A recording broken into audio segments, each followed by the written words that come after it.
जय हिंद दोस्तों, GK competition live में आप सभी का स्वागत करता हूं।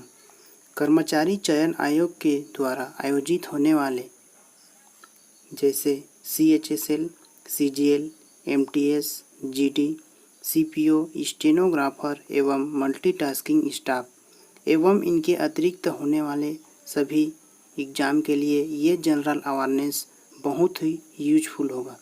तो इस वीडियो को पूरा तक देखिए ताकि आपको इसका भी बेनिफिट मिल सके। हमारा पहला प्रश्न ये रहा आपके स्क्रीन पर। निम्नलिखित में से कौन सा उत्पादन के उत्पादित साधन के रूप में माना जाता है? ऑप्शन पूंजी, भूमि, श्रम, संगठन। तो इसका सही उत्तर है पूंजी, जो कि उत्पादन के उत्पादित साधन के रूप में माना जाता है। प्रश्न नंबर 2, राज्य कमेटी किससे संबंधित थी? कृषि से, बड़े पैमाने के उद्योग से, लघु उद्योग से, बैंकिंग से। तो राज्य कमेटी कृषि से संबंधित थी। प्रश्न नंबर 3, प्राथमिक कृषि ऋण समिति मतलब PSCS आरंभ की गई थी। ग्रामीण कर्जदारों को अल्पावधि ऋण प्रदान करने के लिए, ग्रामीण कर्जदारों को मध्यकालिक ऋण प्रदान करने के लिए, ग्रामीण कर्जदारों को दीर्घावधि ऋण प्रदान करने के लिए। उसके बाद डी है ग्रामीण कर्जदारों को पुनः वित्तीय सुविधाएं प्रदान करने के लिए। तो प्राथमिक कृषि ऋण समिति जो है ग्रामीण कर्जदारों को अल्पावधि ऋण प्रदान करने के लिए आरंभ की गई थी। PSCS का फुल फॉर्म है प्राइमरी एग्रीकल्चर क्रेडिट सोसाइटी, याद रखिएगा। प्रश्न नंबर 4, निम्नलिखित में से कौन सी भारत में आयात की एक वस्तु है? वस्त्र, मोती, अभियांत्रिकी वस्तु, हस्तशिल्प। तो इसका भारत की एक वस्तु है अभियांत्रिकी वस्तु।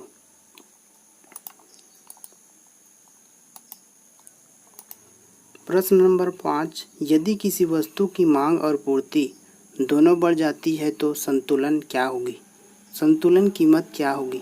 बढ़ जाएगी, कम हो जाएगी, वही रहेगी, उपर्युक्त में से कोई नहीं। यदि वस्तु की मांग और पूर्ति दोनों बढ़ जाती है तो उसकी संतुलन कीमत बढ़ जाती है, याद रखिएगा। प्रश्न नंबर 6, भारतीय संविधान की प्रस्तावना क्या है? न्याय है, अन्याय है, कार्यपालिका द्वारा परिवर्तनीय है, परिस्थितियों पर निर्भर करती है। तो भारतीय संविधान की प्रस्तावना अन्याय है, बी का सही उत्तर होगा। प्रश्न नंबर 7, गांधी जी के अनुसार स्त्री किस संदर्भ में पुरुष से श्रेष्ठ होती है? ऑप्शन आपके सामने में, नैतिक बल, शारीरिक बल, बुद्धि, सहिष्णुता। तो गांधी जी के अनुसार स्त्री पुरुष से सहिष्णुता के संबंध में श्रेष्ठ होती है। प्रश्न नंबर 8, एनी बेसेंट का संबंध है आर्य समाज से, प्रार्थना समाज से, थियोसोफिकल सोसाइटी से, गदर पार्टी से। तो एनी बेसेंट का संबंध थियोसोफिकल सोसाइटी से है। आइए इसके कुछ इम्पॉर्टेंट प्रश्न जानते हैं। रूस निवासी महिला मैडम हेलेना पेट्रोवना ब्लेवात्स्की और अमेरिका निवासी कर्नल हेनरी स्टील ऑलकॉट ने 17 नवंबर 1985 ईस्वी को न्यूयॉर्क में थियोसोफिकल सोसाइटी की स्थापना की थी। कर्नल ऑलकॉट इनके प्रथम अध्यक्ष थे। कर्नल ऑलकॉट के पश्चात एनी बेसेंट इस सोसाइटी के अध्यक्ष बनी। सन 1879 का प्रधान कार्यालय न्यूयॉर्क से मुंबई लाया गया। 1882 में उसका प्रधान कार्यालय अड्डयार चेन्नई में स्थायी रूप से स्थापित कर दिया गया। प्रश्न नंबर 9, राज्यसभा में सीटों की अधिकतम संख्या हो सकती है? अधिकतम संख्या 250, 275, 300, 500। तो इसका सही उत्तर है 250। प्रश्न नंबर 10, भारतीय संविधान के किस अनुच्छेद के अंतर्गत भाषण एवं अभिव्यक्ति की स्वतंत्रता के अधिकार की गारंटी दी गई है? अनुच्छेद 19, अनुच्छेद 20, अनुच्छेद 21, अनुच्छेद 22। तो भाषण एवं अभिव्यक्ति की स्वतंत्रता के अधिकार की गारंटी अनुच्छेद 19 में दी गई है। प्रश्न नंबर 11, हर्षवर्धन किसके द्वारा पराजित हुए थे? हर्षवर्धन किसके द्वारा पराजित हुए थे? जय सिंह के द्वारा, पुलकेशिन के द्वारा, पुलकेशिन द्वितीय, ताइला द्वितीय। तो पुलकेशिन द्वितीय के द्वारा हर्षवर्धन पराजित हुए थे। प्रश्न number 12, English east India company को किस वर्ष समाप्त कर दिया गया था? मोस्ट इम्पॉर्टेंट है। 1857, 1856, 1858, 1860। तो इसका सही उत्तर होगा 1858 को ईस्ट इंडिया कंपनी को समाप्त कर दिया गया था। प्रश्न नंबर 13, भारत का सबसे बड़ा गुंबद है? ताजमहल, गोल गुंबद, कुतुब मीनार, जामा मस्जिद। भारत का सबसे बड़ा गोल गुंबद। प्रश्न 14, अब तक सबसे पुराने शिलालेख जिनकी गुड़ लिपि समझी जा चुकी है किससे संबंधित है? गुड़ लिपि समझी जा चुकी है किससे संबंधित है? हड़प्पा सभ्यता से, ऋग्वैदिक काल से, मौर्य काल से, कुषाण काल से। तो गुड़ लिपि ऋग्वैदिक काल से संबंधित है। प्रश्न नंबर 15, विद्रोह 1857 की असफलता का अंतिम कारण था? झांसी की रानी की मृत्यु, नेताओं की स्वार्थपरता, विश्वासघात, एकता का अभाव। तो विद्रोह 1857 की असफलता का अंतिम कारण एकता का अभाव था। प्रश्न नंबर 16, पर्वतों का सामान्य बस्ती प्रकार है? विकीर्ण, अर्धगुच्छेदार, संकुलित, रैखिक गुच्छेदार। तो विकीर्ण मतलब बिखरा हुआ बस्ती के प्रकार है। प्रश्न नंबर 17, हिम आच्छादित घाटी के शीर्ष पर पाई जाने वाली सर्वाधिक सामान्य विशेषता है? नीलंबी घाटी, सर्क, रास मोटेने, ड्रमलिन। इसका सही उत्तर है नीलंबी घाटी। प्रश्न नंबर 18, निम्नलिखित में से किसको ब्लैक गोल्ड कहा जाता है? मोस्ट इम्पॉर्टेंट है। अभ्रक, ग्रेनाइट, कोयला, हीरा। कोयला को ब्लैक गोल्ड के नाम से जानते हैं। प्रश्न 19, निम्नलिखित में से कौन से भारतीय राज्य में प्रातः काल में सूर्य की किरणें सबसे पहले पड़ती है? त्रिपुरा, मेघालय, सिक्किम, अरुणाचल प्रदेश। इसका सही उत्तर है अरुणाचल प्रदेश में प्रातः काल में सूर्य की किरणें सबसे पहले पड़ती है। प्रश्न नंबर 20, मरियाना ट्रेंच किस महासागर में स्थित सबसे गहरा ट्रेंच है? प्रशांत, अटलांटिक, हिंद, आर्कटिक। तो मरियाना ट्रेंच प्रशांत महासागर में स्थित सबसे गहरा ट्रेंच है। प्रश्न नंबर 21, निम्नलिखित में से कौन सा एंटी डाययूरेटिक हार्मोन है? वेसोप्रोसिन, ऑक्सीटोसिन, एसीटीएच, कार्टिसोन। तो इसका सही उत्तर है एसीटीएच। एसीटीएच का फुल फॉर्म एडेनोकार्डियोट्रोपिक हार्मोन एंड कार्डियोट्रोपिन। याद रखिएगा। प्रश्न नंबर 22, मानव में CSF कितनी होती है? मानव में CSF की मात्रा कितनी होती है? 550 मिलीलीटर, 250 मिलीलीटर, 150 मिलीलीटर, 200 मिलीलीटर। तो मानव में CSF की मात्रा 150 मिलीलीटर होती है। CSF का फुल फॉर्म सेरेब्रोस्पाइनल फ्लूइड होती है।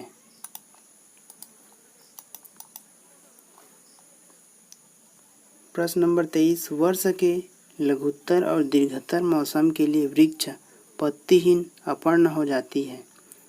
सदाबहार वनों में, मैंग्रोव वनों में, गुल्फ वनों में, पर्णपाती वनों में। तो पर्णपाती वनों में। प्रश्न 24, किस पादप में तना संचयन तथा चिरकालिकता के कार्य करता है? शकरकंद, प्याज, हल्दी, टमाटर। तो हल्दी पादप में तना संचयन तथा चिरकालिकता के कार्य करता है। प्रश्न नंबर 25, विश्व स्वास्थ्य संगठन ने चेचक उन्मूलन की घोषणा कब की थी? चेचक उन्मूलन की घोषणा कब की गई थी?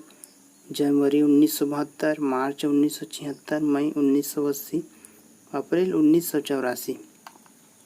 मई 1980 को विश्व स्वास्थ्य संगठन ने चेचक उन्मूलन की घोषणा की थी। प्रश्न 26, सेरीकल्चर संबंधित है कपास उत्पादन से, ऊन उत्पादन से, मृदा छानन से, सिल्क उत्पादन से। तो सेरीकल्चर सिल्क उत्पादन से संबंधित है। प्रश्न नंबर 27, किसी पिंड का जड़त्व निर्भर करती है उसके द्रव्यमान पर, उसके आकृति पर, उसके आयतन पर, उसके घनत्व पर। तो किसी पिंड का जड़त्व उसके द्रव्यमान पर निर्भर करता है।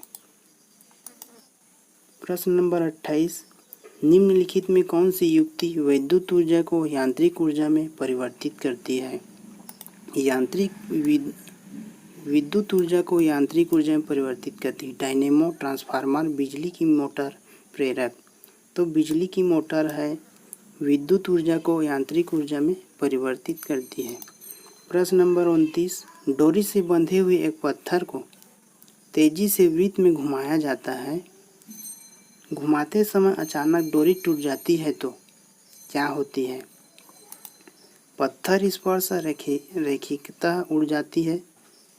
पत्थर भीतर की ओर त्रिज्या गति करता है। पत्थर बाहर की ओर त्रिज्यता गति करता है। पत्थर की गति उसके वेग पर निर्भर करती है। तो क्या होती है? ए, पत्थर स्पर्श रैखिकता उड़ जाती है।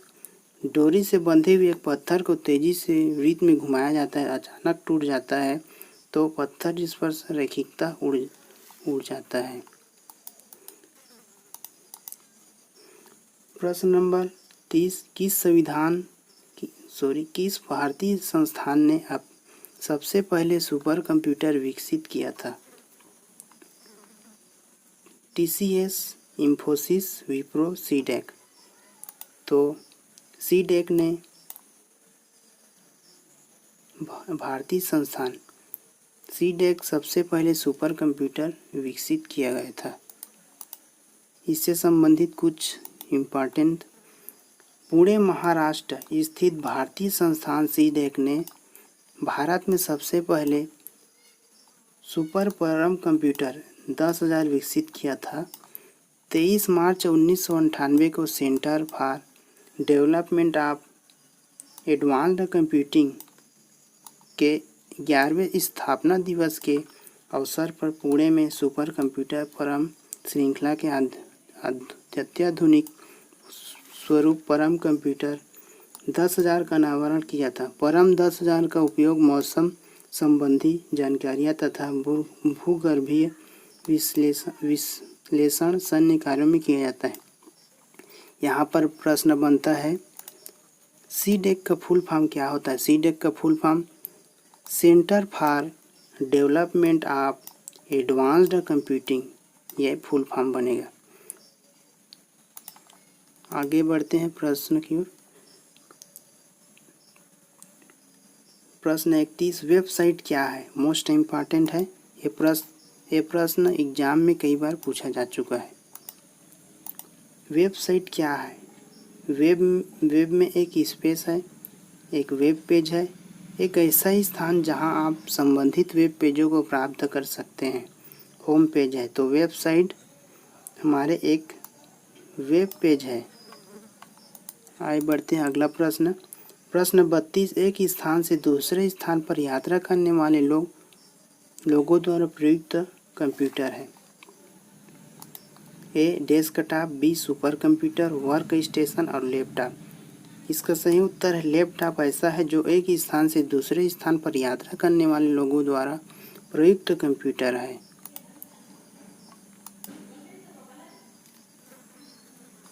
प्रश्न नंबर 33 स्थायी चुंबकन किस स्थिति में किया जा सकता है।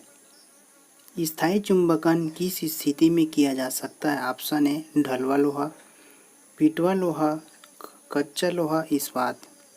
तो स्थायी चुंबकन इस्पात में किया जा सकता है। प्रश्न नंबर 34 निम्नलिखित में से कौन सा यौगिक अम्ल की तरह व्यवहार करता है। H2O, NH4OH, NaOH, H2CO3। तो सोडियम हाइड्रोक्साइड यौगिक अम्ल की तरह व्यवहार करता है। सोडियम हाइड्रोक्साइड जल में घुलने के पश्चात अम्ल की तरह व्यवहार करता है। प्रश्न नंबर 35 एक नीले लिटमस पत्र को पहले तनु अम्लीय विलयन में और बाद में तनु क्षारीय विलयन में डुबोया गया। यह देखा गया कि लिटमस पत्र का रंग पीला हो गया, नीले रंग से रंगहीन हो गया, पहले लाल और बाद में नीला हो गया, रंगहीन से लाल हो गया। तो इसका सही उत्तर है सी, पहले लाल और बाद में नीला हो गया। प्रश्न 36 निम्न में से कौन से विटामिन में धातु परमाणु है। विटामिन के, विटामिन B12, विटामिन B6 और विटामिन ए। तो विटामिन B12 में धातु परमाणु है। आइए इसके महत्वपूर्ण जानते हैं कुछ। विटामिन B12 में धातु परमाणु उपस्थित रहता है। इस विटामिन को साइनोकोबालामाइन के नाम से भी जाना जाता है। याद रखिएगा B12 को साइनोकोबालामाइन के नाम से भी जाना जाता है। इसमें कोबाल्ट धातु परमाणु उपस्थित होता है। नेक्स्ट हमारा 37 नंबर पर पर्यावरणीय आंदोलन के परिणाम स्वरूप किस परियोजना को रोक दिया गया था। एक बार और रिपीट करते हैं। पर्यावरणीय आंदोलन के परिणाम स्वरूप किस परियोजना को रोक दिया गया था। ऑप्शन ए गंगा सागर बांध, साइलेंट वैली जल विद्युत परियोजना, प्रोजेक्ट टाइगर, नर्मदा परियोजना। तो याद रखिए नर्मदा परियोजना को रोक दिया गया था। प्रश्न नंबर 38 किस वर्ष में प्रोजेक्ट टाइगर आरंभ किया गया था। 1973 से 74, 1983 84, 2004 से 2005, 2013 से 2014। तो 1973-74 में वर्ष में प्रोजेक्ट टाइगर आरंभ किया गया था। प्रश्न नंबर 39 भारत में किस वर्ष पर्यावरण संरक्षण अधिनियम पारित किया गया था। 1996, 1986, 2004, 2014 को। तो इसका सही उत्तर होगा 1986 वर्ष में पर्यावरण संरक्षण अधिनियम पारित किया गया था। प्रश्न नंबर 40 भूपृष्ठ के 3/4 भाग में है। भूपृष्ठ के 3/4 भाग में है वायु, जल, बर्फ या बालू। तो भूपृष्ठ के 3/4 भाग में जल है। याद रखिएगा 3/4 भाग पूछा गया है। प्रश्न नंबर 41 जनगणना 2011 के अनुसार देश में सर्वाधिक जनसंख्या वाला राज्य कौन सा है, जहां लगभग 20 करोड़ मिलियन लोग रहते हैं। Option A Uttar Pradesh, B Madhya Pradesh, C Maharashtra, Paschim Bangal. तो इसका सही उत्तर है उत्तर प्रदेश। एक ऐसा राज्य है जहां 20 करोड़ लोग रहते हैं। प्रश्न उत्तर प्रदेश के कुछ महत्वपूर्ण। उत्तर प्रदेश राज्य की कुल जनसंख्या 19,98,12,341 है। देश की कुल जनसंख्या में उत्तर प्रदेश की जनसंख्या का हिस्सा 16.51% है। प्रश्न 42, राष्ट्रीय ऊर्जा संरक्षण दिवस प्रतिवर्ष कब मनाया जाता है? तो 24 दिसंबर, 14 नवंबर, 14 दिसंबर और 24 नवंबर। तो 14 दिसंबर को राष्ट्रीय ऊर्जा संरक्षण दिवस प्रतिवर्ष मनाया जाता है। आइए इससे संबंधित और कुछ महत्वपूर्ण बातें जानते हैं। राष्ट्रीय ऊर्जा संरक्षण दिवस 14 दिसंबर को मनाया जाता है। अभी बताया हूँ आपको। भारत में ऊर्जा संरक्षण पर एक अधिनियम लागू किया है जिसे द एनर्जी कंजर्वेशन एक्ट 2001 के नाम से दिया गया, याद रखिएगा। प्रश्न नंबर 23, गोबी डेजर्ट एशिया में सबसे बड़ा मरुस्थल क्षेत्र है। यह दक्षिणी मंगोलिया के प्रदेशों तथा किसके उत्तरी प्रदेशों को आच्छादित करता है? तो इसका सही उत्तर होगा डी, चीन। आइए इससे संबंधित कुछ और बातें जानते हैं। गोबी डेजर्ट का क्षेत्रफल लगभग 10,40,000 वर्ग किलोमीटर है। यह विश्व का चौथा बड़ा मरुस्थलीय क्षेत्र है। यह विश्व का सबसे बड़ा शीत मरुस्थल है, याद रखिएगा। प्रश्न नंबर 44, organization of petroleum exporting countries मतलब ओपेक्स का मुख्यालय कहाँ स्थित है? Kuwait City, Kuwait, Baghdad Iraq, Geneva Switzerland, Vienna Austria. तो वियना ऑस्ट्रिच में इसका मुख्यालय है ओपेक का, याद रखिएगा। इसका स्थापना वर्ष 1960 में किया गया था। वर्तमान में ओपेक के सदस्यों की संख्या 14 है। प्रश्न यह भी बनता है कि ओपेक के में कुल कितनी देशों की संख्या है? तो याद रखिएगा 14। प्रश्न नंबर 45, भारत सरकार ने भारत के किस पूर्व प्रधानमंत्री के जन्मदिन पर अच्छा शासन दिवस मनाने का निर्णय लिया? Option A Rajiv Gandhi, Lal Bahadur Shastri, Atal Bihari Vajpayee, Jawaharlal Nehru. तो अटल बिहारी वाजपेयी भारत सरकार ने उसके जन्म दिवस पर अच्छा शासन दिवस मनाने का निर्णय लिया। प्रश्न नंबर 46, शिलालेख अशोक शिलालेख किस लिपि में उत्कीर्णित किए गए थे? मगध, पाली, देवनागरी, ब्राह्मी। तो ब्राह्मी में उत्कीर्णित किए गए थे अशोक शिलालेख की लिपि में, ब्राह्मी। प्रश्न नंबर 47, लौह धातु के जंग लगने के लिए वायु में किन दोनों की आवश्यकता होती है? ऑक्सीजन और ग्रीस, ऑक्सीजन और नमी, जल और पेंट, कार्बन डाइऑक्साइड। तो लौह धातु के जंग लगने के लिए वायु में ऑक्सीजन और नमी की आवश्यकता होती है। प्रश्न नंबर 48, सेकेंडी लोलक एक ऐसा लोलक है जिसकी समय अवधि होती है 1 सेकंड, 4 सेकंड, 2 सेकंड, 3 सेकंड। तो 2 सेकंड होती है।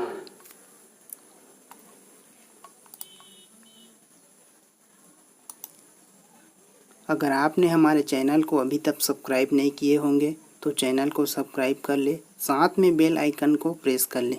हमारा नेक्स्ट क्वेश्चन है 49, एक धारावाही चालक संबंधित है चुंबकीय क्षेत्र से, विद्युत क्षेत्र से, विद्युत चुंबकीय क्षेत्र से, स्थिर विद्युत क्षेत्र से। तो सी, विद्युत चुंबकीय क्षेत्र से। प्रश्न नंबर 50, निम्नलिखित में से किस उच्चतम न्यायालय ने 2009 के दौरान भारत में समलैंगिक यौन संबंध को वैध माना? किस उच्चतम न्यायालय ने? मिजोरम, गोवा, दिल्ली, चंडीगढ़। तो